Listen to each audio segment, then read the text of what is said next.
this fermentation pod, this glass jar with a glass weight on top with a whole bunch of salt and cabbage, this fermentation pod that I had created, really, I could just rely on nature for that and look at the animals that are these living, breathing fermentation pods that have these digestive systems that are up to 7 times more effective at breaking down plant matter.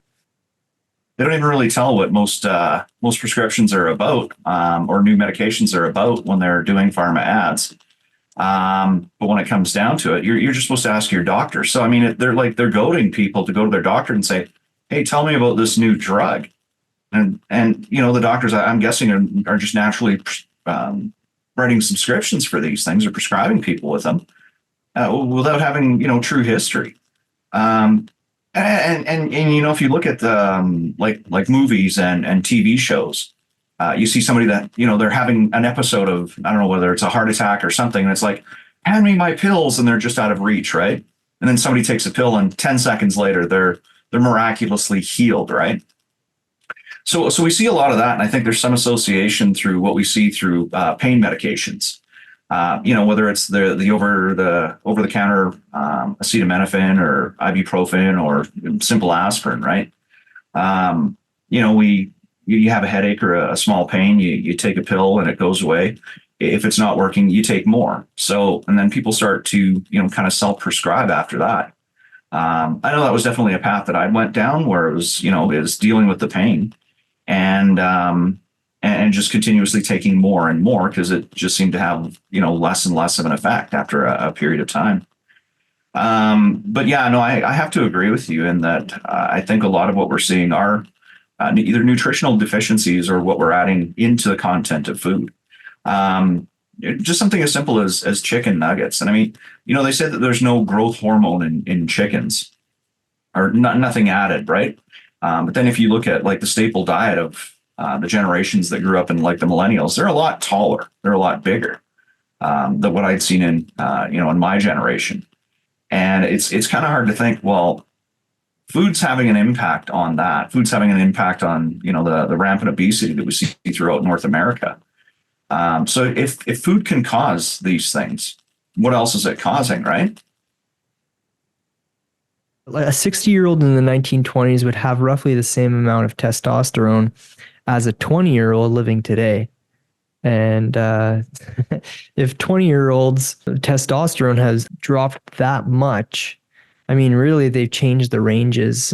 The ranges for thyroid conditions are from here to here instead of being here to here. So it's easy for everyone to find themselves in the normal range of all of these things. And actually, not only is chronic disease exploding, but we actually see that it's underdiagnosed. So we have an explosion of underdiagnosed or not diagnosed chronic disease, and we have an explosion of diagnosed chronic disease happening at the same time. The insanity is that we don't seem to have very many answers for what's going on, or at least those in the medical establishment whom we would trust and expect to have answers do not. But I think perhaps now there's just a naivete.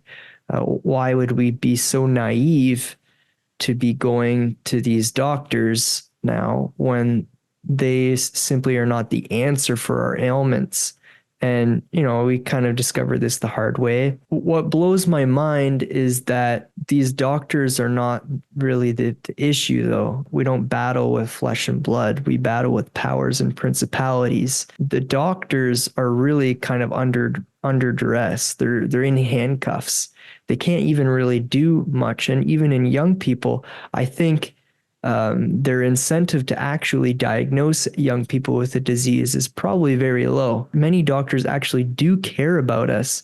And if they do diagnose us with a disease, then they will be forced by insurance companies, forced by pharma to start putting us on the quote unquote therapeutic dose for whatever drug corresponds to that diagnosis in the DSM, general autoimmune diagnosis.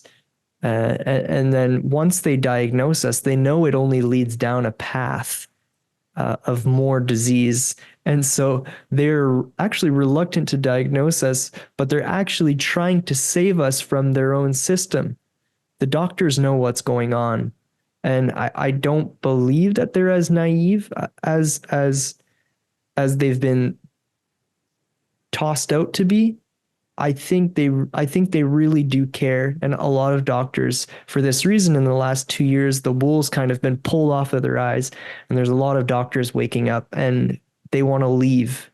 They want out of this sick care system, this acute care system, this emergency care system, only arriving to the problem once it's been so exacerbated and is so terrible that the only thing to do is almost like hospice care. And yeah, it's sad, it's scary. We're running out of time, and yeah.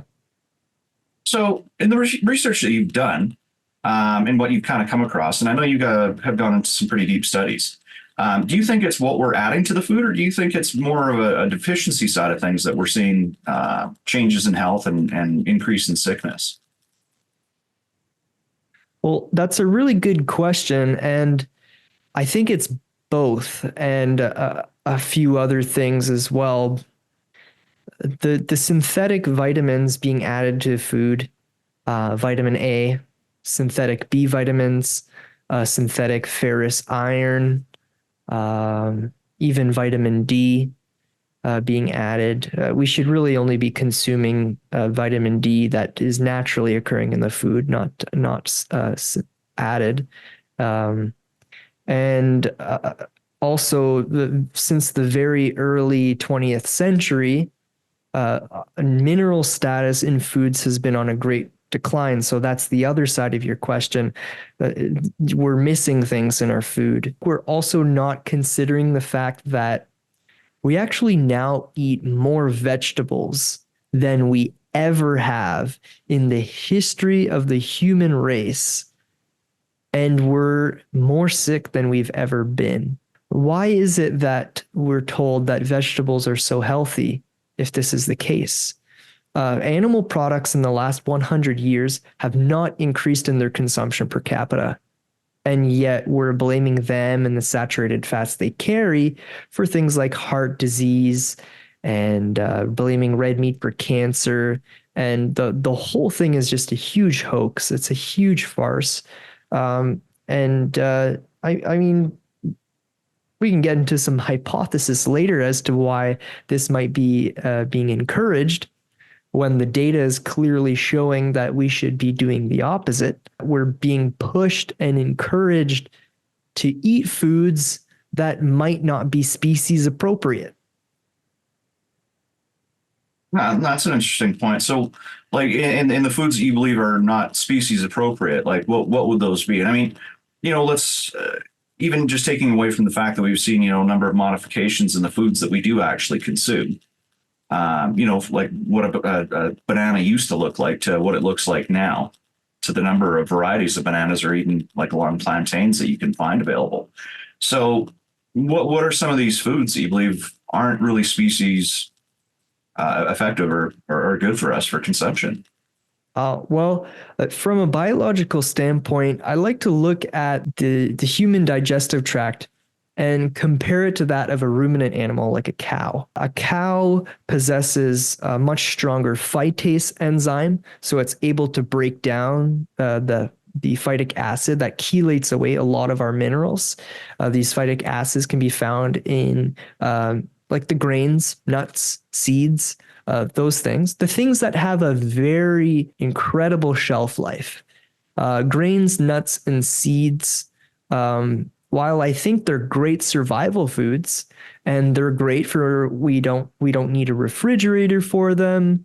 They're great to last us through the winter because we can't grow other kinds of less toxic plants because of everything's frozen over. So yeah, they store great in barns and silos, but it's not a thrival food.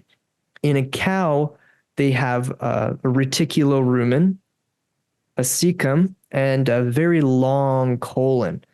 And so they're able to ferment proteins like gluten, and they're able to break down enzyme inhibitors, and they're able to extract so much more from fermenting that plant matter. 2 years back, I got into fermentation. I got really excited by the proposition of I can throw a bunch of cabbage in a jar with a glass weight on top and a ton of salt, and I can ferment this amount of cabbage and make this really tasty thing called sauerkraut. And that was great because I could put it on burgers. But then from there, I experienced a whackload of side effects. And part of this was because of the massive amount of histamines and aldehydes that fermentation creates. So, a lot of these sugar molecules and these all this vegetable matter sitting in your little fermentation pod here are turning into some of those aldehydes, which are really alcohols that your liver has to process, and histamines that your DAO enzyme has to process, and then even that generates more alcohol byproducts in your body that your aldehyde dehydrogenase enzyme needs to then further process. It's like we have these first stage and second stage and third stage detoxifying enzymes that are part of these metabolic processes that make it so that we can have the benefits of a food without having the drawbacks. But certain chronic diseases can impair those enzymes. And then there's also maybe just some strategies that can make it so that we don't have to have all of those byproducts, because we weren't meant to digest these massive amounts of fiber and really this fermentation pod, this glass jar with a glass weight on top with a whole bunch of salt and cabbage, this fermentation pod that I had created, really, I could just rely on nature for that and look at the animals that are these living, breathing fermentation pods that have these digestive systems that are up to 7 times more effective at breaking down plant matter, this vegetable cellulose that our bodies really are not capable of breaking down very well. And so what are humans really good at? What is our digestive tract's purpose built for? And what I see is that we have an extremely acidic stomach. It's a pH of under 2, whereas many apes and other kinds of mammals that do not primarily digest meat as well or as preferred as we do, we're just really good at digesting allulose, which is animal cells. And because of that extremely highly acidic stomach. And we also have a very long, small intestine that is purpose built for absorbing nutrients from sugars and carbohydrates like fruit that are lower in fiber than vegetables are. We also have a duplication of the enzyme for the expression of amylase. Amylase is an enzyme that breaks down starches. So we are actually quite good at breaking down starches like potatoes if we're healthy. Starches can be one of the things that, if there are some afflictions in our body or toxicities, that can be one of the first good things that we lose the ability to digest. And so we're so much better at digesting meat. Why don't we favor more of that and not encourage the entire human population to try and eat more plants that, other than having huge amounts of fiber that we may not need for having a good microbiome, they also come with a huge bolus of vitamin A, especially the dark leafy greens, the orange foods like carrots and sweet potatoes. and animal liver and kidney also have a huge amount. Vitamin A is really easy to get. Definitely don't need it supplemented in our food supply chain. Yeah, we're so much better at digesting meat than we are vegetables. And just to kind of touch on something now, I'm guessing that you've done a lot of studies on supplementation, right? The different whether they're along the amino acids or along the vitamins or minerals or nutrients that we get from foods. But each one of the studies, they're not supplementing with food. So what they're actually doing is giving people supplements on this. And whether it's vitamin D, they'll say take so much per day, and then they run a study based around that. I mean, there's a lot of factors that are really taken into consideration, I believe, because there is no study that's done inside of a vacuum. So I mean, like there are different stressors in the outside world, different consumption habits, people's living patterns, how much sleep they get. So there's a lot of things that do impact. But when they do, like I said, a study on vitamin D, they are actually giving them vitamin D, and then they're processing the information that comes off of that for what vitamin D does from the body. Now, and I'm not trying to make a case for supplementation here, because I'm of the same mind that you are, is that if we can get it easy enough from whole foods or from our consumption patterns, why should we be supplementing? But if they're finding these things from or getting their results from their studies from these type of supplements that people are buying over the counter, what sort of negative impacts do you think that these are bringing? Or is it just because it's throwing people into a bit of an imbalance in what they're actually supplementing? Yeah, there's a lot of fat soluble vitamins and B vitamins that we don't really need because it's so easy to get these B vitamins and fat soluble vitamins from just eating a wholesome diet. And the thing that usually even a wholesome diet is missing, even if you eat the best foods, it's still possible that you're going to be missing some amount of copper and iodine and really a lot of these underrated minerals like selenium and molybdenum and zinc to a certain extent is not that deficient if you're getting enough animal meat. Iron is definitely not a mineral that we're going to be deficient in. I'm going to just flat out say that 99% of humans have way more than enough iron, and the issue is more the metabolism. But and I think that's what it comes down to for all of these vitamins is what is our metabolism of these vitamins? If we have no vitamin if we have no vitamin D metabolism, it's just going to accumulate in the liver and not be used. If we have no metabolism for B vitamins to be able to function and flow through our liver like they need to, and keep our methylation cycles going and donate and accept methyl groups and all of these cool biochemical reactions that happen. If there's no metabolism to accept those vitamins, they're just going to sit and accumulate and cause toxicity. So if there's an accumulation of one thing, it's going to block the metabolism of another vitamin. So this is where I think it's really important just to be careful with a lot of these fat soluble vitamins and to be careful with a lot of these B vitamins because they can block other very important metabolic processes and the metabolism of minerals if we're taking them and we're already suffering from neurological issues or suffering from constipation, which is more of a symptom of poor liver function and bile secretion.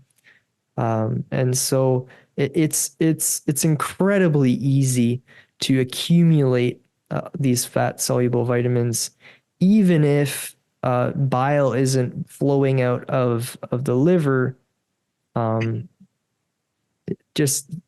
The issue is more an issue of metabolism, I would say. Understandable. Where do you think our requirement for vitamin C comes from? I think we know in primates now they can produce their own vitamin C as well as their predominant food is based on fruits that are high in vitamin C. Whereas we've evolved to no longer produce vitamin C inside of our body, right? Where do you think that requirement for vitamin C comes from, or is it an actual requirement for our bodies? What's your take on that? Well, you can get vitamin C in supplement forms and in a lot of different forms. You can get a whole food vitamin C, you can get liposomal vitamin C, you can get the traditional vitamin C, ascorbic acid, which seems like it's cultured from mold, but apparently it's so removed from the process that there would be very little contamination to be too worried about. But like, where is the need? I mean, like you said, vitamin C is not, we don't make it enough in our body to have enough of it. So we do need some source of vitamin C, whether it's from whole foods or dietary. And, I'm seeing some synergies now because vitamin C is in whole foods. If you were to eat it in an orange, for example, it's going to be complex with a mineral, and that mineral is copper.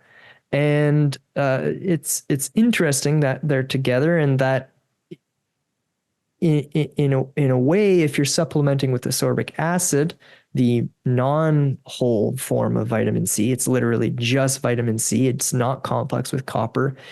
I would say that it might be challenging to the body if we're taking in supplemental vitamin C without supplementing copper. And there is some pretty awesome synergies with C and copper for collagen, and you also need some zinc for that. Yeah, and vitamin C is great. The issue with vitamin C is we pee it out within like 4 hours. So we need some sort of way of slowly time releasing vitamin C. And I think the best way to do that is to take it with a magnesium supplement. And you break up the supplements open. Say you have a 1000 milligram vitamin C, and you have a 250 milligram magnesium glycinate, maybe 3 of them, to spread it out throughout the day. And so now you've got 3 mags and one C, and you crack them all open on a plate, and you mix the contents together, and then you re-encapsulate in the 4 pills that you have. So now you have 250 milligrams of vitamin C in 4 different pills that you can spread out throughout the day. That ensures that you're not intaking too much vitamin C, which I see in some genetics can cause the production of oxalates in the body, which are little crystals that can damage your organs. And so that's why these huge amounts of vitamin C can be dangerous. But taking just a small amount, you could even do less than 250 milligrams. Really, we're only supposed to have 250 milligrams in an entire day. But I think if you're taking that 250 milligrams per meal with a couple milligrams of copper, then it kind of puts it back into balance, and you're able to actually use that vitamin C, and then it doesn't get turned into oxalates and other garbage. No, I know what you're saying. And it's, again, understandable on the consumption versus supplementation side of things on something like vitamin C. But it was more so going towards, like, what is our requirement? Now, I know, it said if we don't get enough vitamin C, we'll get scurvy, which I understand. I mean, we've known that for a long time. But if you think that our bodies actually don't produce any vitamin C, right? Because near as I know, I don't think that we produce any. So it's one of those things that's like almost a requirement for us to take. But then if you look at, and you're a new parent, you've got an infant at home, what level of vitamin C consumption does your child have from breast milk? Do you think that your child is getting any vitamin C? I'm not sure. I haven't done a whole lot of research on it as far as if it gets transferred through the milk, but I can definitely see that our requirements for vitamin C can vary pretty drastically. Vitamin C is an antioxidant. It's required to keep your glutathione clean, and it's required for a lot of different metabolic processes in the body. But primarily it's an antioxidant. And I think if our oxidation status isn't super high and we're not suffering from a chronic illness, the amount of vitamin C we need might drop pretty substantially. And for a baby, they're fresh. They're not suffering from huge amounts of toxicity simply because their cellular replication rate is so high that they can outgrow the toxicity in their body. And this is why from 0 to 20, you don't really see many health problems, and kids can pack in as much garbage as they want because they have a growing liver. And toxins get stored in hepatocytes. But the difficult part is when that child reaches the point where their liver stops growing and it kind of hits them in the face. And I think that's part of what happened to me. It doesn't always hit you right away, though. It might take a few years before you start to feel that toxicity that's been getting loaded into your body for decades. But a baby may not need as much vitamin C simply because their oxidation status isn't so high, their toxicity isn't so high, they're not dealing with as much crap as we do. Although babies do get a certain amount of toxicity through the placenta, and that does need to be dealt with at some point. If optimal health is a priority, mycotoxins, lead is a big concern, mercury, all the fat soluble toxins and glyphosate, everything can pass through the placenta. And so it's important to detoxify before 6 months before you get pregnant, because it can affect the genetics that are selected for your baby when that magical fusion of the sperm and ovary occurs. And so I know we discussed pregnancy kind of after our chat last time, and that was an interesting thing. I'm fascinated by preparation for that, because this is the chance we have, is we can save a child from toxicity before they're even born, and they can be born with very little amounts of toxicity. I mean, I also think that babies are very capable of dealing with toxicity, and that's part of the reason why the mother is pushing so many toxins through her placenta, simply because it knows that she's going to need to be able to survive and care for her baby subconsciously, and the baby is going to be able to deal with that with a certain amount of toxic load. In cases like Chernobyl, in radiation, just because radiation is so deadly, the mother almost completely pushes the bulk of the radiation into the fetus, completely sparing the mother and putting the entirety of the toxic burden on the child. And this is interesting. It's hard to understand, but I think it's just saving the host may have a chance to produce more children in the future. But if she takes in all of that toxin load herself, then she won't be able to produce more offspring. And so it's kind of a sacrificial act in a way, sacrificing its own offspring to be able to carry future offspring. But yeah, the whole placenta transfer is an idea of fascination for me. Well, let's extend it out. Like if we looked at people, in let's call them the Inuit people. They're not growing a lot of citrus trees there. They're maybe they're not even taking vitamin C. They live predominantly on what they catch. Not a lot of veg, from what I hear.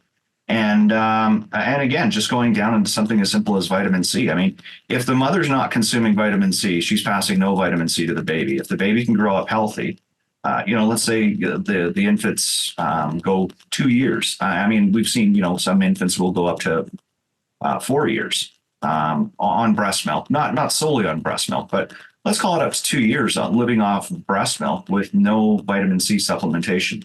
Why wouldn't they suffer from scurvy? And like them, by extension, the Inuit people, they wouldn't be consuming a lot of vitamin C through the proteins that are available to them. Why too would they not need it when we consider it such a valuable asset in our diets and supplementation? It Is seems there like just a lot of myth around that, or? one of the reasons adults and such get scurvy so much easier, I think, is because we're copper depleted. And one of the things that the mother passes through the fetus at an extremely high affinity is copper. And copper is also required for collagen production. And collagen deficiency is really the symptom behind scurvy, is your collagenous tissues are breaking down. So you're starting to bleed. Your gums are starting to bleed, just a lot of bleeding overall. And babies actually have, as a result of this, 5 times more copper per unit of body weight than adults do. They don't have 5 times more copper, babies have 5 times more copper per unit of body weight.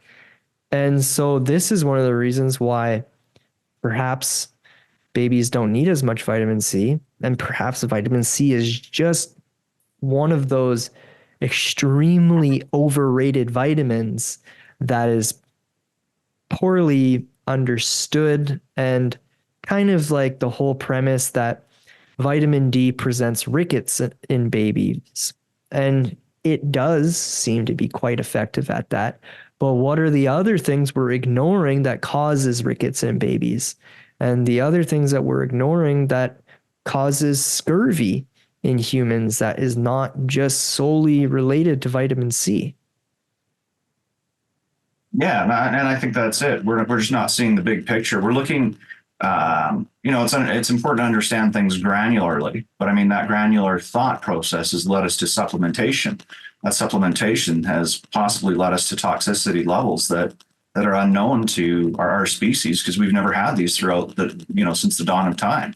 Supplementation's only been around for the last 100 years by way of availability, if even that.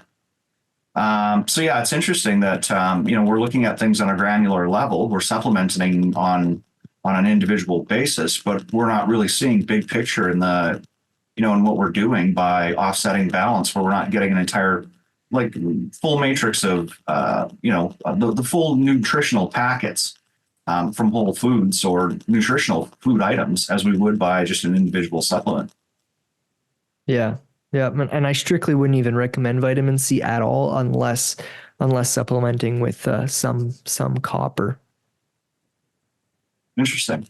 And by way of copper, what sort of copper supplementation? Are you talking whole foods, or are you talking just individual? You go out and buy a packet. I've never really looked for copper as a supplement, so I'm not sure if it's available. Copper is one of the minerals that is extremely hard to come by in foods nowadays, and our soils are just very depleted of copper. This is the same for boron. There's almost no boron in our foods, and boron is also important for bone and teeth. And it also helps with the metabolism of vitamin D. But getting back to copper, so liver is something that would be high in copper, ruminant animal liver. However, liver presents a lot of issues because it carries a lot of fat-soluble vitamins that I believe are just way too huge a dose to be appropriate for consumption. And a lot of the livers that you'll find in cows are simply depleted in copper. So even if you think you're trying to, do a good thing and get some copper in liver, the amount is going to be very difficult. And the amount of money you're going to spend to get some liver sourced from a very reputable regenerative farm that only feeds their cows grass and it's going to be an insane amount of money. And regardless, you're still going to get a certain amount of toxicity from that liver. And there's a lot of people that are going to argue, no, no, no, no, don't say that. Livers are not a filter. They don't accumulate toxins. They don't store toxins and all this garbage. But the very fact is that there must be an organ in the body, or fact two, the kidneys and the liver are perhaps the most toxic accumulating organs in the body, and the most vital organ, the heart, is going to be the one with the least amount of toxins, the lesser amount of iron, lesser amount of just generally going to be the best. And so getting back to copper again, I keep going around these rabbit trails just because there's so many things you can encounter in your pursuit of copper that sometimes it's just best to supplement some things just because for reasons of purity. And so like a copper sulfate crystal that's grown is going to be 99.98% pure. And so you're just getting the thing that you want. And while that thing is going to need to be balanced with other things, it's a lot easier to just start off with a pure substance. And so you can get copper sulfate crystals for very cheaply, like a little 20-pound bag, and it'll last you a lifetime. And you simply just need to take 5/8 of a teaspoon and dilute it in distilled water in a 2-ounce dropper glass. And you take it out, and you got your little dropper, and you can do a couple drops a day. 5 milligrams seems to be a good dose, but I mean, to get into the whole dosing is a whole other topic of discussion because it has to be balanced with other minerals, and it's a little complicated. No, absolutely. And a 20-pound bag, that's a lot, man. Not 20 pounds. It's a $20 bag, and it would have like a few hundred grams of copper sulfate. And you dilute that, and since you only need milligrams, which is 1/1000th of a gram per day, like it lasts you so long. And you have it for your whole family, your wife and kids. And the original RDA for copper was developed by court order for prisoners. Only 0.9 milligrams. That's the RDA for copper. And it seems that we can easily excrete an entire 2 milligrams just from sweating if we do vigorous exercise or we sweat in a sauna.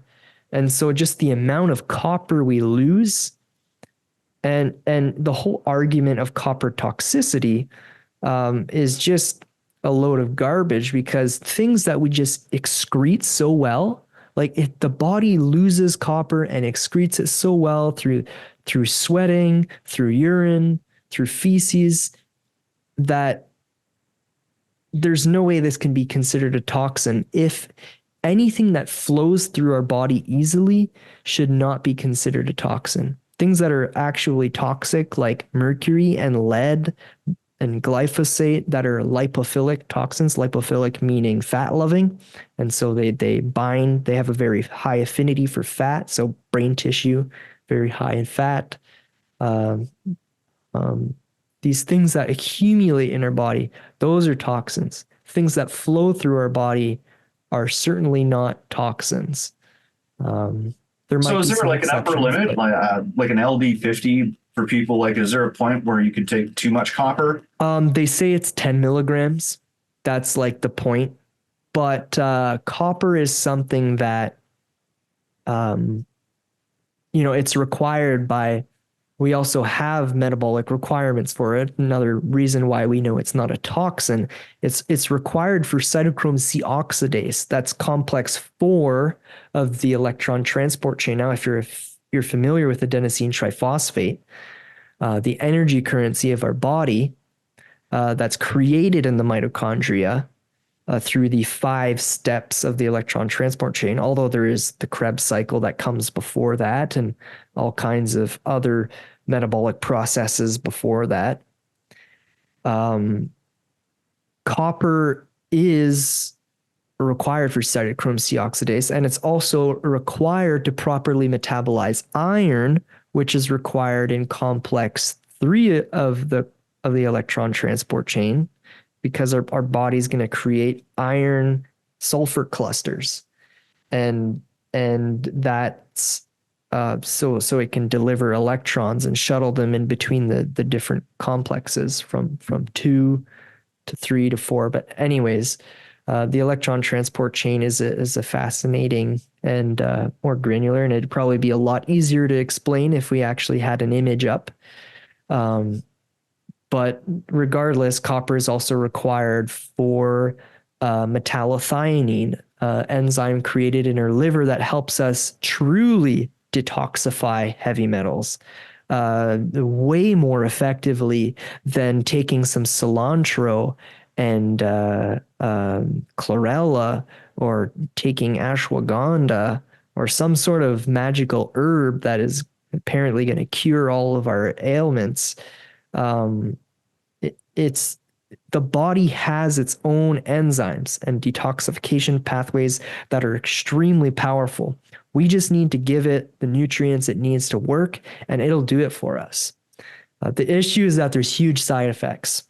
When we start to stir up toxins, if there's been an accumulation sitting there for years, and then we also are giving these huge amounts of nutrients for our mitochondria to start burning, if our mitochondria are also burdened with toxins, it's like trying to give more RAM to a computer that's full of viruses. The stability is severely going to be affected. And this is where things like bipolar, schizophrenia, depression, and I would say more so anxiety. Copper isn't going to be a very depression-inducing thing if there's toxicity. It's going to be a very anxiety-inducing thing. And that's one of the reasons why people think copper is toxic, because people start going crazy when they start dosing it, because their body is simply turning on for the first time in decades, and the mitochondria can be very excitable. And, you know, this is one of the things we do with SSRIs and these serotonin reuptake inhibitors, is we're essentially figuring out a way to push straitjackets on people's unstable mitochondria. This is how we tranquilize people. We keep them docile, and we keep them from hurting others and themselves, because they're simply just not able to operate from a place of stability. And we have to be able to remove the toxins slowly and turn this on first. But I think first it's good to just spend a period of time away from the toxins, get out of your moldy environment, get the heavy metal exposures out of your life, try and get some plastics out of your life. Maybe do at least 6 months to a year of a low omega-6 diet to get these polyunsaturated fat accumulation out. And all of these things will contribute to a more stable and efficient operation of our mitochondria, so that when we do start intaking these minerals that we were destined to have in our body, we don't have adverse reactions. Interesting. Now we talked a little bit about, it's a combination of what we're consuming and what we're deficient of. And I come across a study recently, and this is on vitamin D. And I'm sure, like, throughout the COVID period, you'd seen, if you're on social media, Facebook, Twitter, doesn't matter where you went, you'd always heard people talking about people that were vitamin D deficient suffered a lot more from COVID, and they were a lot higher risk. And that turned out to be seniors. And I'd seen some recent information here that was published that statins can actually reduce the body's ability to create vitamin D from the sun. Yep. Have you seen anything on that? Yep. And the way it does that is it tanks our cholesterol. We know this. That's Vitamin intent, D right? is, synthesized from cholesterol in our skin when we get exposed to the sun. And statins also are terrible for a lot other things too. I mean, statins are pure and simple poison to the body. And the only reason why they might do anything good for us is because it's reducing the so-called bad cholesterol, but it's reducing cholesterol that are just oxidized. But it's also reducing good cholesterol that might not be oxidized by all the things that are oxidizing it, all of these toxins, these omega-6s and these plant sterols and all of these things that just screw up the functioning of our cholesterol. Cholesterol is a magical thing. Well, I mean, it's not, I mean, I think the body is magic, but in and of itself, cholesterol is just an innocent bystander. It's just a fire truck being sent out to places of inflammation to fix things. The body just it uses this cholesterol to heal itself and to heal the endothelial tissues. And what the statin is doing is it's targeting a pathway called HMG-CoA reductase. And that is part of the mevalonate pathway that creates your cholesterol. But it also creates your coenzyme Q10, and it also creates your geranyl, GG. And so these three things are all very important for the body. They're super important for cardiovascular health. And I am going to argue that statins actually cause heart attacks. They cause atherosclerosis. They cause all of the things that they're purported to prevent. Well, because one of the things is if they're reducing the amount of vitamin D in the body, that's kind of hard on the heart and the cardiovascular system to begin with, right? Yeah, because we need this vitamin D for our hormones and all of these other things. We need cholesterol for hormones. We need, and I'm sure statins aren't just lowering your CoQ10, your cholesterol, and your GG. Statins are also, like you're saying, because it's connected to vitamin D, it's also reducing your vitamin D. And so who knows the impact, because cholesterol and CoQ10 and GG and D are such fundamental molecules to our biological functioning. I can't imagine the amount of downstream damage it's doing. It's going to 100% guaranteed increase your risk for diabetes. And diabetes is primarily what increases your risk for atherosclerosis and cardiac events. And I think that's actually one of the side effects that's listed on most statins is that it can lead towards diabetes, insulin resistance. But I mean, that's not much different than a lot of the medications that are prescribed. And I've even seen, because I mean, our brain is predominantly made out of fat. The fat inside of our brain is predominantly cholesterol. The reduction of the cholesterol through statins has been linked to some versions of Alzheimer's or dementia.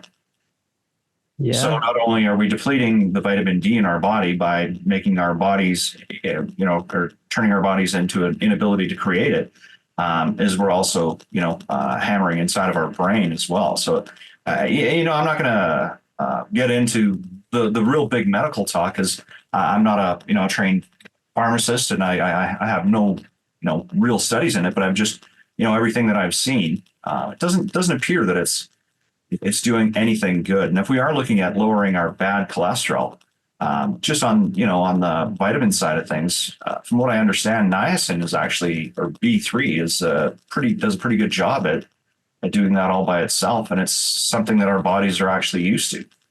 And I mean, what are the side effects from niacin? You could take as much as you want, even by way of supplement, without causing your body any sort of distress. So yeah, niacin is an interesting one, especially nicotinic acid, the flushing version.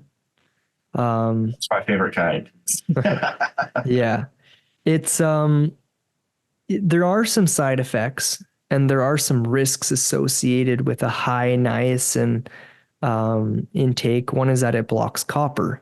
But if you're supplementing with copper, again, you might not have to be phobic.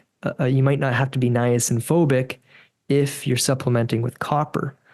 But I would still recommend some caution with niacin because it does turn on your detox pathways. And there are some times where you don't want to go too quick. You want to gradually taper up and make sure that sometimes when you detox too quickly, you recapture some of those toxins. And so really you're just circulating toxins. You're recirculating them and increasing the amount of damage in the body and oxidative stress. And one of the reasons for this is because one of the ways our livers detoxifies the body is through the bile. And so this bile needs to make it through 35 feet of your intestinal tract.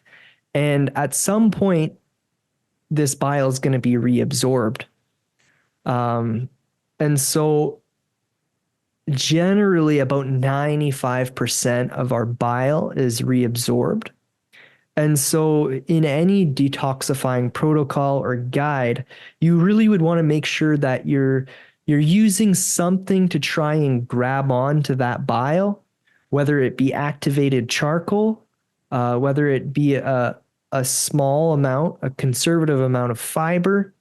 Apples are a great kind of fiber for binding bile because of the pectin. But yeah, you want to be careful. You want to make sure you're moving. You want to make sure that you're not dealing with any constipation. Because if the train slows down, that bile is going to get reabsorbed. And so you want to make sure you're having a couple bowel movements a day before you start trying to detox, and that you're able to intake some fiber without that making you constipated. And it's a perfect Goldilocks zone, because we know that if you intake too much fiber, it's going to cause constipation rather than help you. And I think most of the time fiber isn't really helping people who are constipated.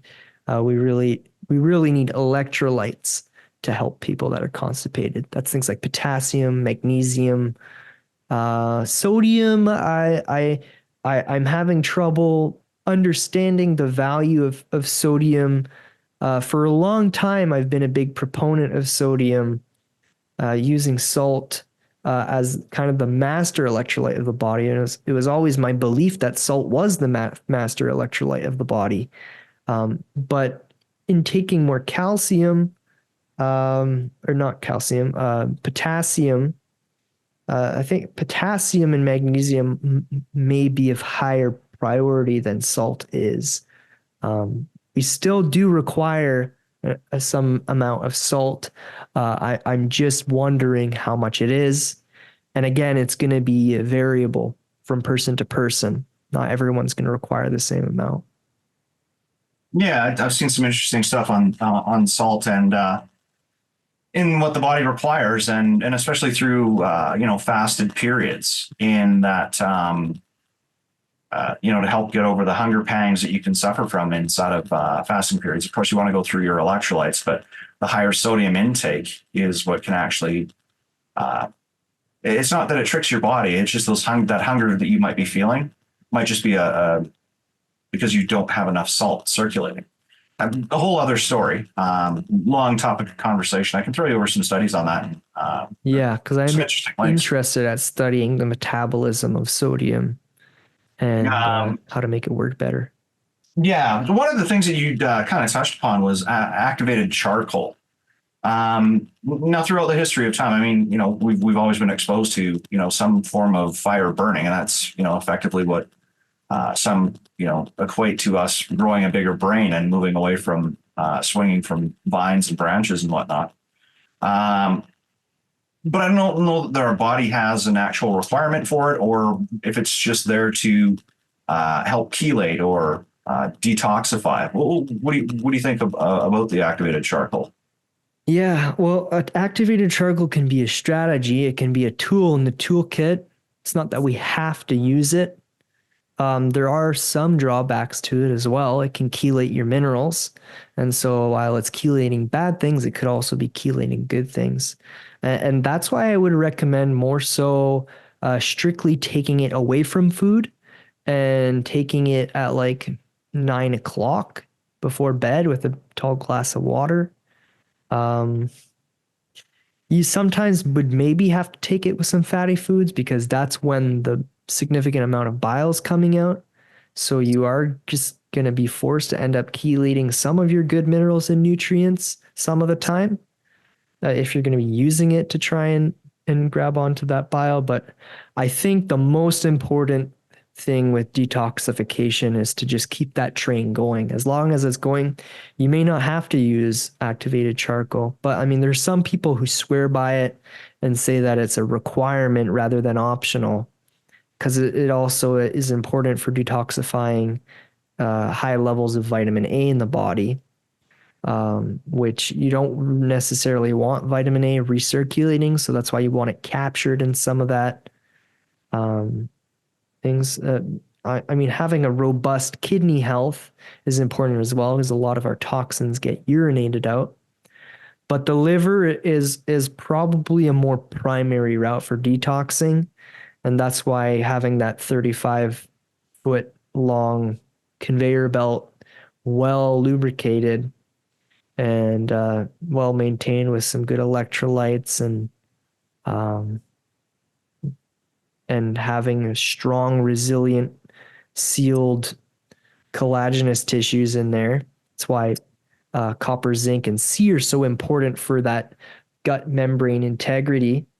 And glycine is also really important because it's a primary component of collagen. It is a collagenous, part of the collagenous family of proteins. That's not an official category, but I'm just going to call it that. But like your grass-fed bovine collagen powder or your soup broth is going to be a nice carrier of that glycine. And I know glycine is something you're very fond of in your book, and it is certainly an extremely important amino acid.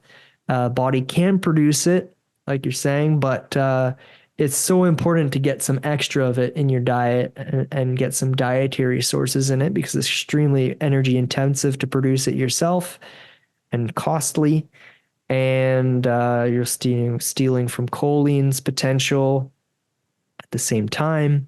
It's extremely important for the glutathione pathway because it's one of the 3 amino acids that create glutathione, or that is the precursor to glutathione, along with glycine, glutamic acid, and cysteine are the 3 non-essential amino acids that form glutathione. And glutathione, again, connected to NAD as well, extremely important for keeping that gut membrane integrity. And, as you've spoken about your journey with IBS, that's a very important thing is, having that cellular metabolism, NAD plus, glutathione. It's all connected with glycine in a way, because the glutathione is helping you get rid of toxins. Glutathione again is taking viruses out. It's a master antioxidant. It's getting heavy metals out of your body. It's getting mycotoxins out of your body. And a deficiency in glutathione is really it's connected to, it's not a cause, it's not a root cause, it's a symptom. A deficiency of glutathione is going to be connected to so many diseases. Yeah, interesting. I've been taking I went out and bought the glycine crystals, and I've only been taking it for a couple of weeks now. I mean, again, just because of I prefer to try and take things more through nutrition than I do through supplementation. It's just one of the things that I thought, I'm going to give it a try, and it's actually been pretty amazing. Like keeping my stomach settled, and for regular bowel movements and whatnot, it's actually top notch. And I think that a lot of people that suffer from either IBS or I don't want to go too much into it because I don't want to really recommend it for people, because again, I think if people are given a magic pill, they'll not change their habits. They'll just opt for the magic pill. So in addition to, changing some consumption habits, adding something like glycine, it provides that little bit of a gut barrier, kind of softens you up for, any bad reactions that you might have to other substances that you're consuming. So, I mean, there's some definite benefits to it by way of supplementation. And I'll say that just for myself personally. But again, it's in a combination. This isn't the only thing that I'm doing. And it's funny because I see people, through various social media sites, and they say, what should I take for this? Or how can I think I'd seen one, what's the magical cure for arthritis? Well, there is no magical cure. There's nothing that you can take. I mean, you can try and trick your body out of the pain for a little while, but it's not going to get rid of inflammation inside of your body. It's a whole systemic change. It's a whole way of life. And that's why I even think that, like, looking at when we call, what we eat a diet, the word diet has been so bastardized into you thinking that, it's got to be along the lines of, calorie reduction or counting calories, or it's got to be on a system instead of your diet actually being, the source of your nutrients. This is what I'm consuming and this is how I'm keeping healthy. So, you put that, you throw phrases like diet around too much and they get destroyed. The meaning gets destroyed. And then you end up with terms like cheat days. Yeah. Where you think that the diet that you're consuming is punishment and your reward for doing good for a week is a cheat day. Well, it's a really stupid concept. And I think that's, the psychological impact of the terminology that's thrown around instead of actual understanding behind nutritional benefits is what keeps people away from being successful in their health goals. So, yeah, like I said, I again, as much as I don't like to recommend an individual supplement because there's just a whole other chain of things that has to be kind of in place. Yeah, glycine I think is a pretty good deal on its own in a supplemented form. Yeah, calorie restriction is a toxic paradigm, like incredibly toxic. And the whole psychology behind a cheat day is like, well, Paul Saladino said it himself. Your diet should be so abundant and you should enjoy it so much that you don't feel like you need to do a cheat day. I eat this every day because I want to. I've chosen. This is what I've chosen. This is a lifestyle, and you can still call it a diet. I mean, yeah, like you're saying, because the word's been bastardized, we can't really use it very much anymore. But everyone's eating a diet of some sort, and if you understand it, again, if you understand what you're doing, if you understand what you're consuming, you understand the reasons behind, what you've set yourself up with. And again, I'm not going to throw out any specific. I'm not going to say, everybody needs to do carnivore, everybody needs to do keto, everybody needs to do vegan. I'm not going to throw, one thing. I'm going to say vegan will leave you very deficient. There's a lot of bad things about a vegan diet that most people don't understand when they go towards it, the deficiencies that it actually creates. But, I'm not going to say it's, people can actually get by, reduce a lot of inflammation inside of their body, do some very good things with short patterns of, we'll even call them mono-esque type diets, only veg or only meat. They're still mono diets in the same way that, like Penn Jillette lost like 150 pounds eating potatoes. He went on the potato diet or whatever. Right. So yeah, I mean, it's a mono diet if we're only sticking to one sort of food source. But again, like I said, if you understand, the things that you want to accomplish, yeah. If you're a little bit, astute with the studies that you put into the foods that you consume, and you say this is my diet, it's not using the diet as the Weight Watchers bastardized throw around. We're going to give you points and credits and we've created this whole system and metrics.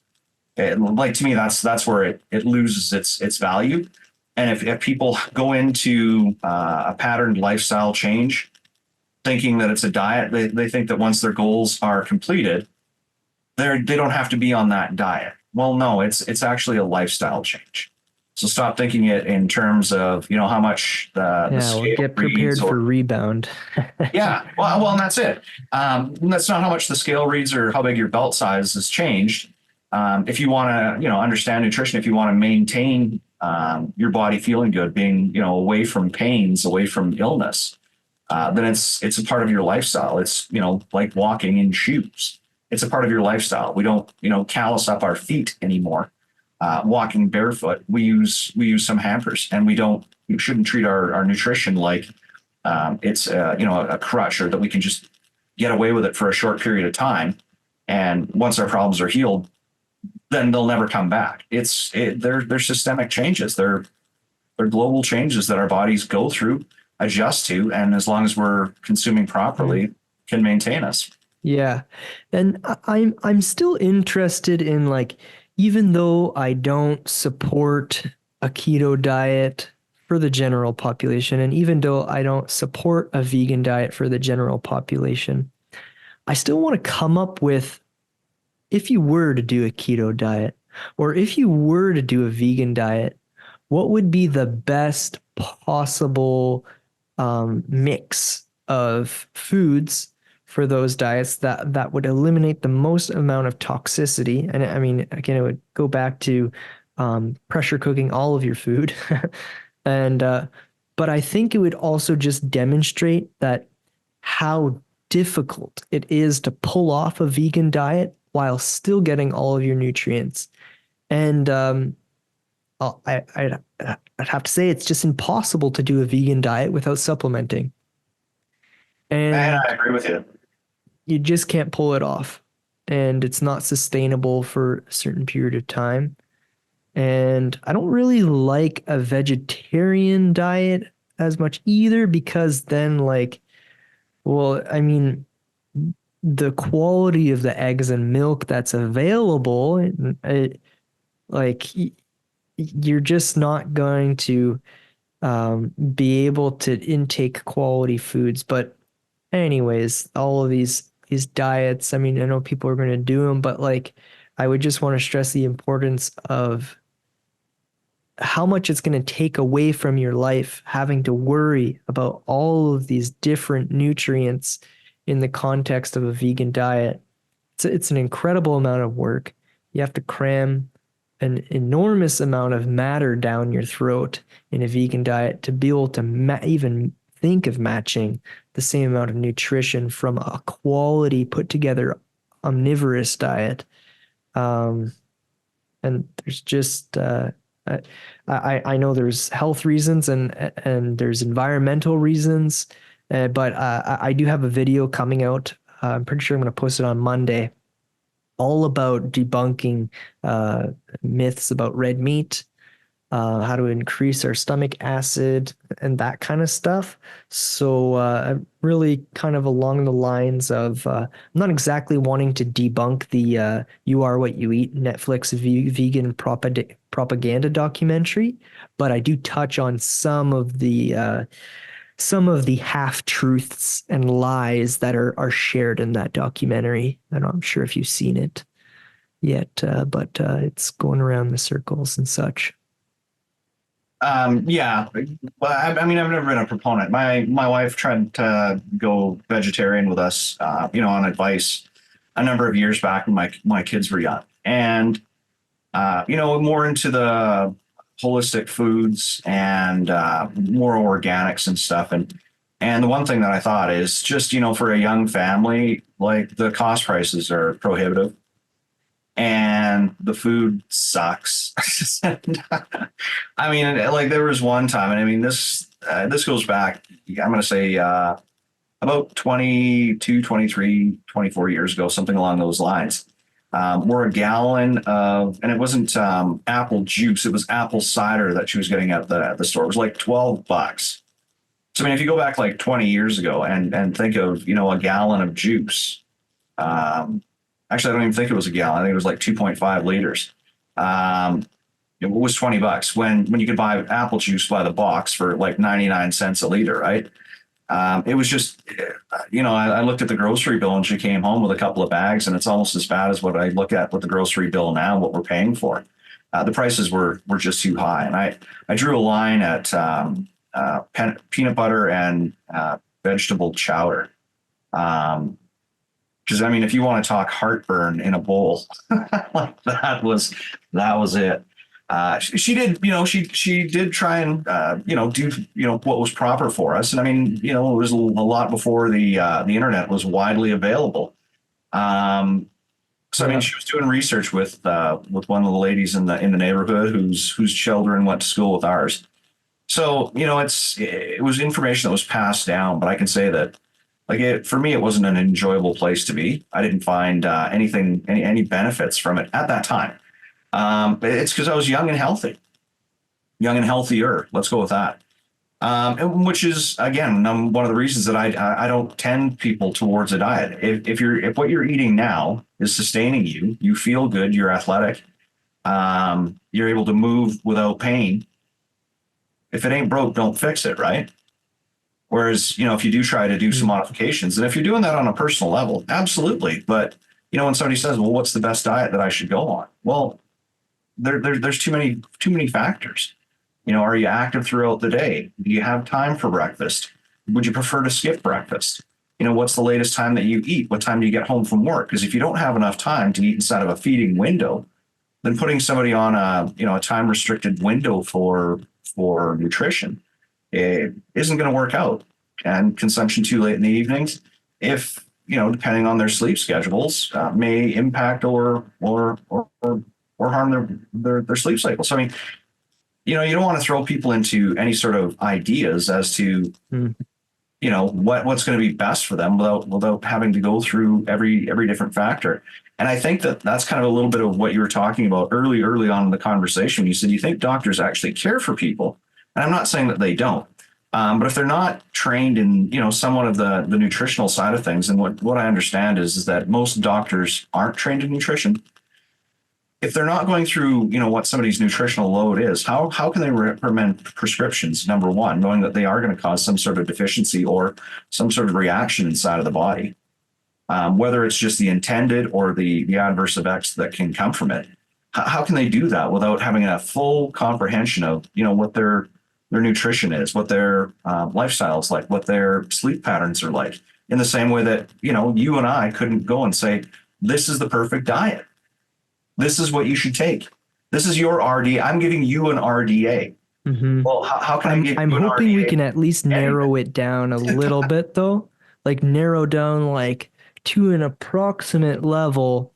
What is a human appropriate? What is a species appropriate diet? What are the things that our ancestors ate for thousands of years that we're ignoring? What is, and these things that really, when we talk about metabolism, we don't really talk about metabolism a lot. And some of the things and the misconceptions, well, eat spicy foods, that'll increase your metabolism. But through what biological mechanism? And is it only increasing your metabolism short term to then hurt your metabolism long term? Then I think we have a problem. And that's one of the serious issues I have with some of these diets is, even if someone is feeling good on this diet, are your feelings only a short-term effect of a drug-like thing? Because foods can act like drugs as well, just as pharmaceuticals are, and pharmaceuticals are in fact derived from plant foods. We impact our hormones with our consumption. So they are drugs. They are drugs in every bit of the way that other drugs that you take for balancing or impacting your hormones will do the same thing. Let's get back to the testosterone thing. If we're going to talk about, things that we can do to kind of impact and improve our situations. I mean, testosterone's a very, important hormone inside of men. Absolutely. And we realize that over the generations, we've actually lost a lot of that. Now, what do you think has caused that? And what do you think that can assist that? How do we increase our testosterone naturally? And I know it's there is some through weight training and, lifting heavy stuff. Testosterone is a very, very complicated subject because, well, one, how do we measure testosterone? And then we have free testosterone, and then we have testosterone bound in SHBG. We have, it's such a complex topic. It's such a, like, how do we measure it? And is it going in the right places? Just like all these other nutrients we measure in serum, is this really a full picture of what's going on in the body? And yeah, maybe a better way would to measure an indicator of virility and vitality would be to measure sperm in the semen, measure sperm count. A little bit more dicey and private of a thing to measure. But then how would you measure it in women? Because testosterone is also very important in women as well. Women carry a lot of testosterone. In fact, they carry more testosterone than estrogen. It's just it's a different ratio, of course.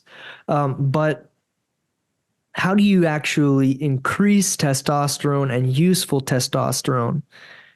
Well, we do need to get a lot of these endocrine disruptors out of our diet, even BPA. Any kind of plastic that we have in our life, whether BPA free or not, kind of has to go. All of these water bottles and water jugs that even if they say BPA free, really it's just going to have BPB or BPC or just another bisphenol that is a slightly different chemical makeup that they just slapped a different name on it. And now it's legal again because we haven't quite been able to attach that name to a study yet. So any kind of plastic, we've got to we have to introduce more natural, just keep your things in glass, even aluminum, not super great. And probably connected to testosterone somehow. I don't have any study off the back of my head to recite, but if we can keep all of our, just throw out all your plastic Tupperware, especially anything you're going to store liquid in. But what better than to just eliminate it from your life? I know glass what about something breaks, like sour cream or yogurt or cottage cheese? I mean, they come in a plastic container. I mean, they're a gelatin, not a liquid per se. Do you think that consumption through, those type of foods that are coming from, and not just, water and water bottles with the BPA, do you think those type of containers with those type of substances would have an impact as well? Yeah, I think there would be a concern there, especially since they are liquid substances. And one thing on the topic of yogurt would be really fun to try is to kind of culture your own yogurt just in a stainless steel vat. A lot of people have pressure cookers that have a yogurt button on them. And so you can get yourself some really cheap bacteria, lactobacillus species, and maybe try some reuteri or try some rhamnosus, lactobacillus rhamnosus, and culture that for about 12 hours overnight or 16 hours. And a slow culture, you keep it at 37 degrees Celsius or about 100 Fahrenheit, 98 Fahrenheit. And it's just, you just mix the bacteria with some milk. I definitely go for a whole milk. 1% and 2% milk have toxic retinol palmitate injected into them in Canada and the United States and many other NATO countries. And so, yeah, stretch for that whole milk. And turn it into a little bit of yogurt. If you have a histamine intolerance, a yogurt of that kind might be an issue for you. But I know a lot of people are struggling with histamine intolerance, and histamines aren't the devil. We just need to really improve our metabolism of histamines and maybe cut out other sources of amines and histamines that maybe we don't really need in our diet. But yeah, yogurt's real fun to make. Throw some fruit in it. It can be a really pleasurable experience. And when you're making it yourself, say you got some say you got some milk that was some cow's milk that was non-homogenized, at least that would be great. Homogenized milk has issues with it because of the way it can get through our gut. and yeah, I mean, ideally unpasteurized, but I know that's legal in Canada. But yeah, so getting back to testosterone, And that's actually amazing that we're still on the whole pasteurization thing.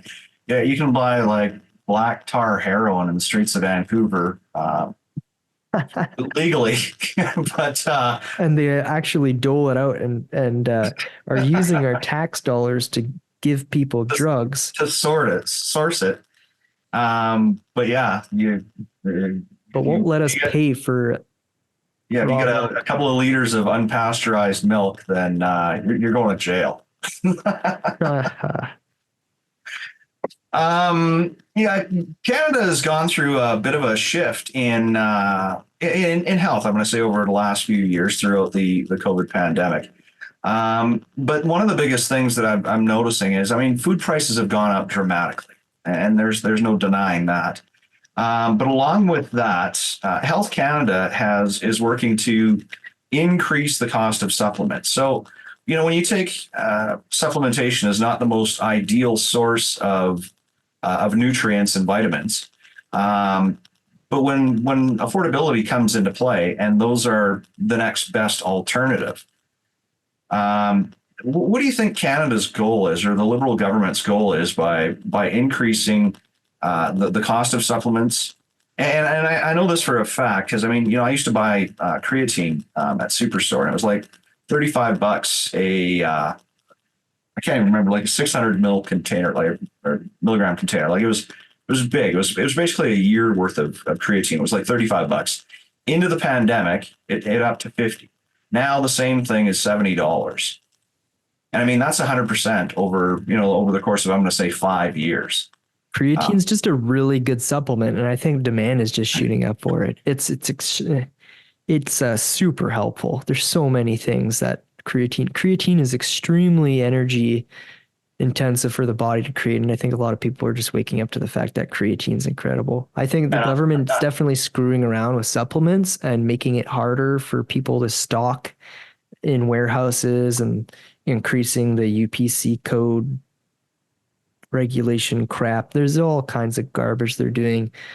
But yeah, like I don't think like really they're doing much like super intentionally. I mean, they definitely want to make it harder for us to get supplements, but I think they know a lot of these supplements are actually leading to more crap, and they like that because it feeds the pharmaceutical system more. Yeah, and see, I'm thinking that they're trying to get people off of what you have to pay out of pocket for by making it again more cost prohibitive when they're looking at the NDP government out of BC, Jagmeet Singh. He's got this whole pharmacare program where he wants to basically have 100% of pharmaceuticals supplemented. So again, we're looking at natural health versus pharmaceutical health. Substances our bodies are bred and have evolved functioning off of, and changing those for chemical compounds that come with a plethora of natural adverse or unnatural adverse effects. So yeah, it's, on one hand, we're driving people to pharma. On the other hand, we're making it cost prohibitive to be healthy by way of affordable foods and affordable supplementation. It seems like we're going in a really, really terrible direction here overall. And I think that's one of the reasons that people are really starting to wake up going, well, what the hell is going on here? Yeah, well, I think they want to make it too so that it's easy to throw the baby out with the bath water. So like there's some good supplements out there, but if we have enough bad supplements and we make it easy enough for there to be bad supplements and we make the good supplements expensive, and we can, kind of muddy the waters and make supplements look terrible, and people will just automatically assume that all supplementation is going to kill you. But when in reality, there are some really useful a horse dewormer. Possible. Sorry, what was that? It's a horse dewormer. Don't take that vitamin. It deworms horses. That's what veterinarians do. Yeah. Well, I mean, ivermectin's a whole other story. Yeah. No, it is. And again, it's not something that I recommend people take. I don't think anybody needed it to survive COVID in the same way that they didn't need the jabs. Having a healthy immune system. Again, getting back to the topic of creatine, the one thing that, and again, you touched on adenosine triphosphate. You know, the power cell for all molecules inside of our body, and the reliance on something like creatine to upregulate ADP, adenosine diphosphate, into adenosine triphosphate through a creatine kinase. I mean, when I looked at studies early on, I came across and then said, well, why don't they just give everybody creatine instead of going through, treatments that they know don't really work? It just, to me, it seemed off the wall. I definitely led us on a couple rabbit holes with the whole yogurt thing, but I thought your question about testosterone was really important. Like we discussed the plastics, and that's one issue, a thing to be eliminated.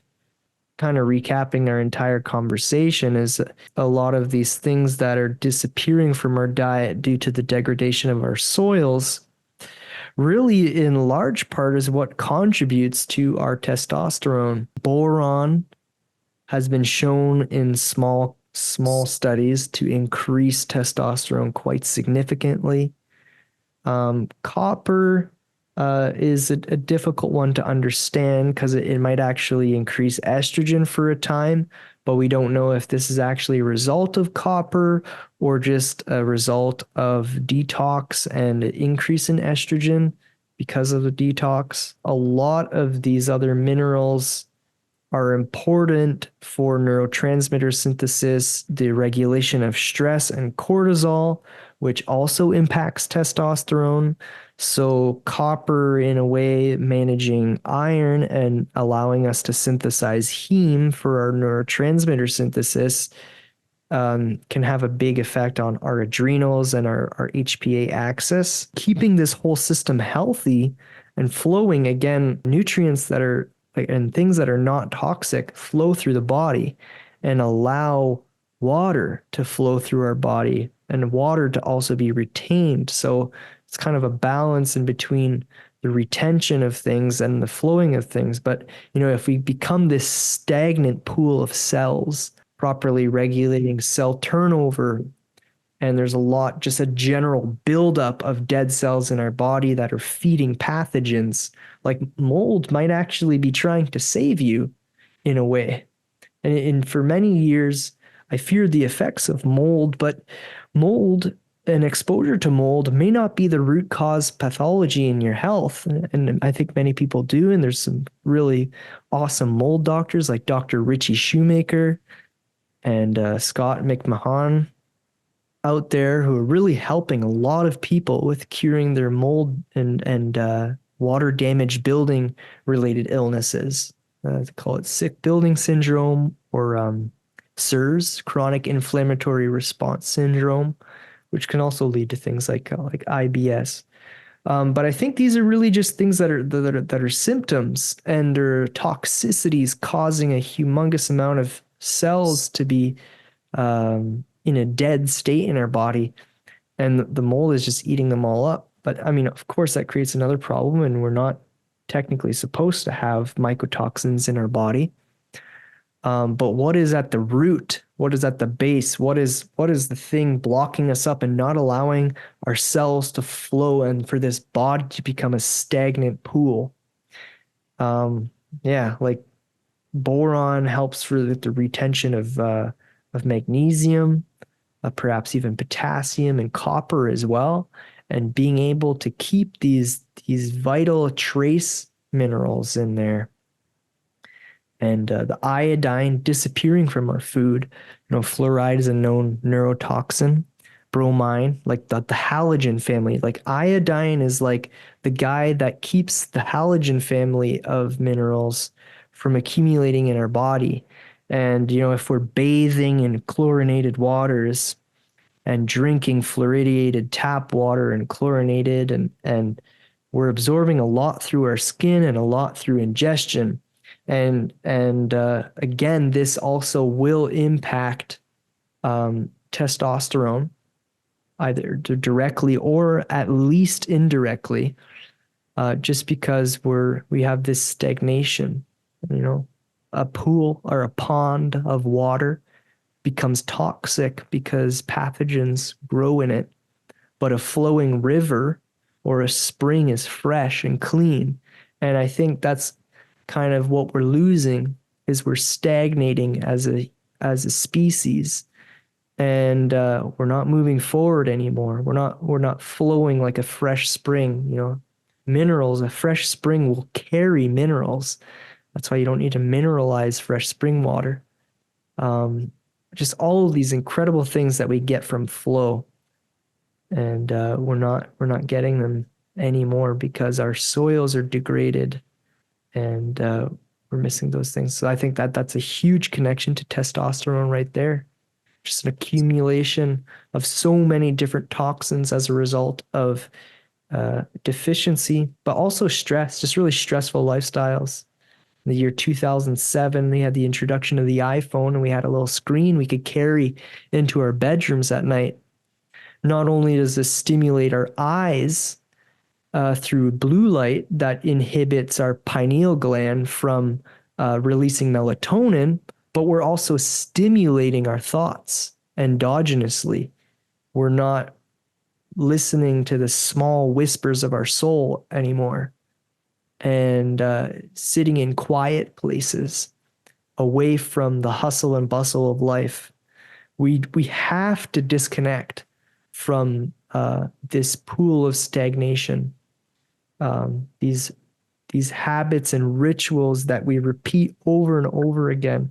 Like, I tied my little guy's shoelace the other day, and my wife told me that I was doing it wrong. I wasn't tying that shoelace correctly, and I was just going to become undone.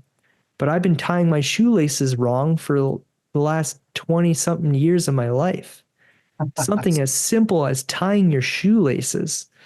And, if that's the case, something as simple as that, what about the important things in life? What are the same things that I'm repeating over and over again that I'm simply just ignoring, or that haven't been brought to my attention? These things, perhaps not knowing how to tie your shoelaces may not directly impact your testosterone production, but perhaps there's an indirect route. Yeah, I never thought I'd drill that deep.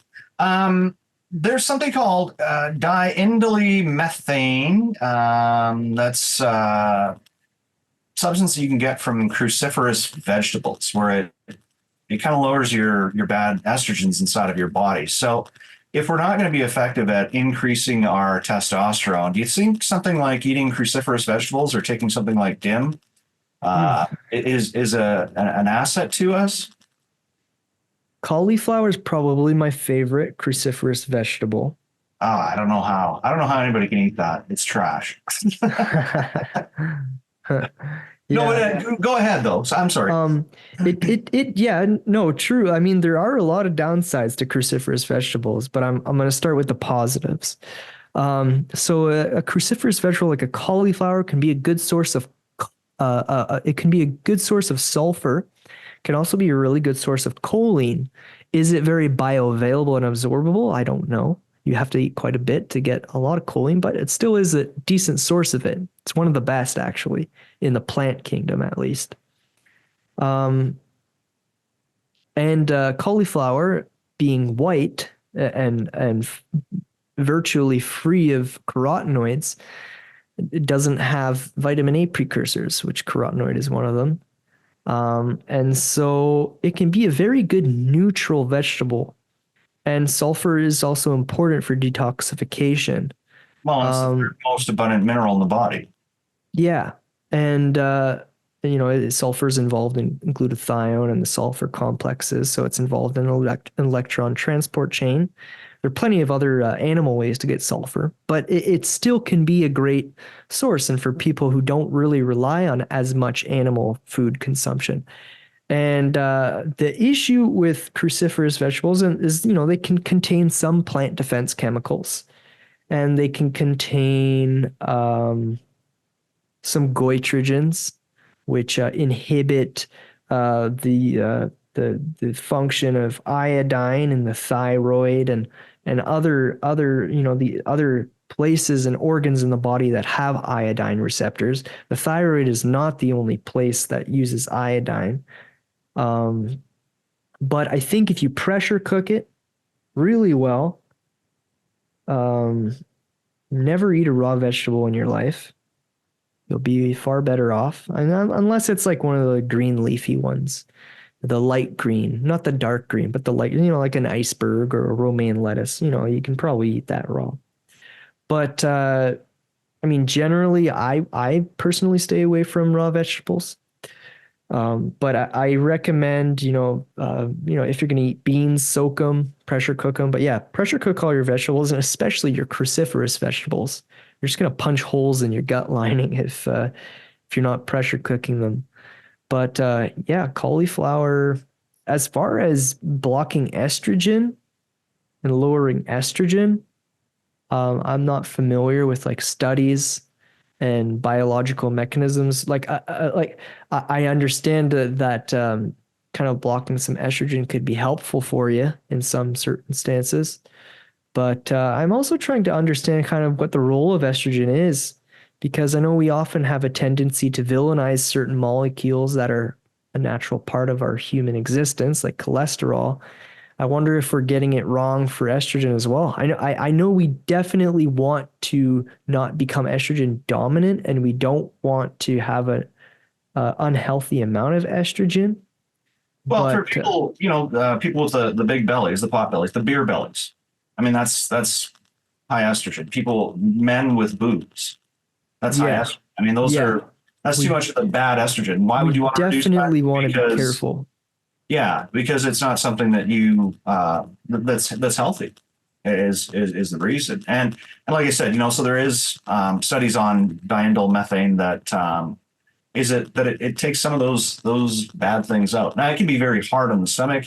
I mean, it's not something that I recommend by way of supplementation for anybody. It's just one of those questions I thought I'd ask. If we're not able to while we're watching out, let's say, for our testosterone levels and, cutting the plastics and trying to keep our pathways clear, is it also important, or can we also, or should we also just, kind of balance out the bad estrogens from our body and look at that as in combination instead of independently.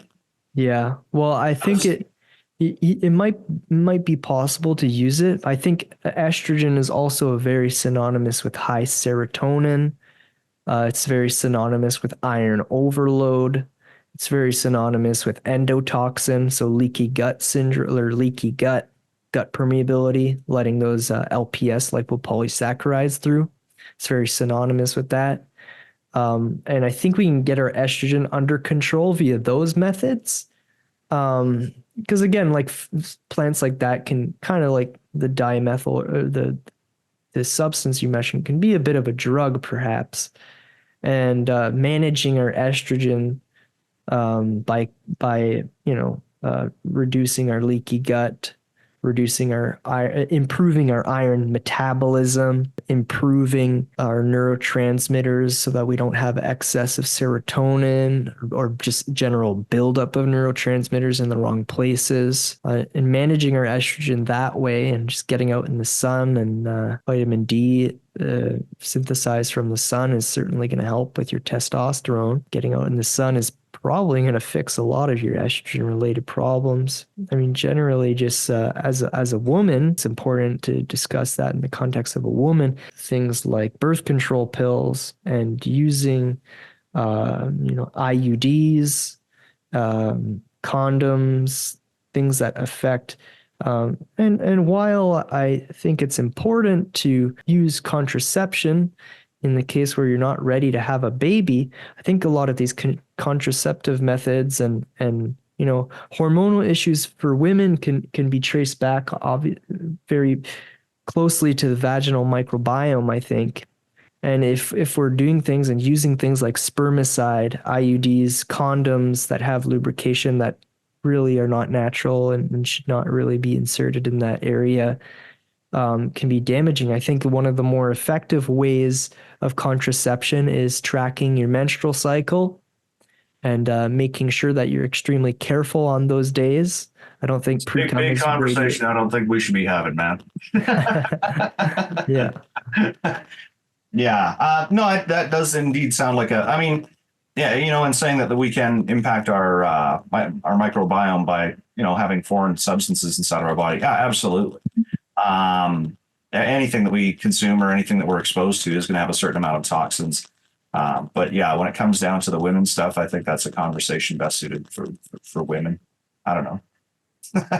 I like to touch on it though, because the hormone health and birth control is something that is really affecting women's health. It's important that we have people that are championing women's health, and not just women championing women's health, and people speaking against these pharmaceutical tyrants who use birth control pills as a means of regulating female hormones. And this is connected to men in a way, because you want your partner to be healthy, and you want the best for them, because together you're going to raise a family, and female hormones can be a very delicate balance, and it's important to get it right. Birth control pills can lead to a lot of depressive symptoms and can totally screw up the endocrine system. And so something as benign as a food that might impact our estrogen might get more attention than something like a birth control pill. But these birth control pills are poison for the female endocrine system. It's really important that men find ways to decrease the risk of pregnancy for their partner, if that's something that they're seeking, in natural ways rather than use pharmaceutical methods. Fair enough. All right, man. Well, we've carried on here for coming up on 2 hours now. So yeah, I don't think we'd have a bad time if we open this up to another conversation in time here. Possibly get you into a room with a few more people and have a conversation. So I can throw this again out to my group and see who's interested in just having a general open session on nutrition and supplementation and stuff. But yeah, I think we can probably wrap her up for the day here. And yeah, that was great. Yeah, no, that's great. Thanks for the chat, and town hall thing would be really fun. Excellent.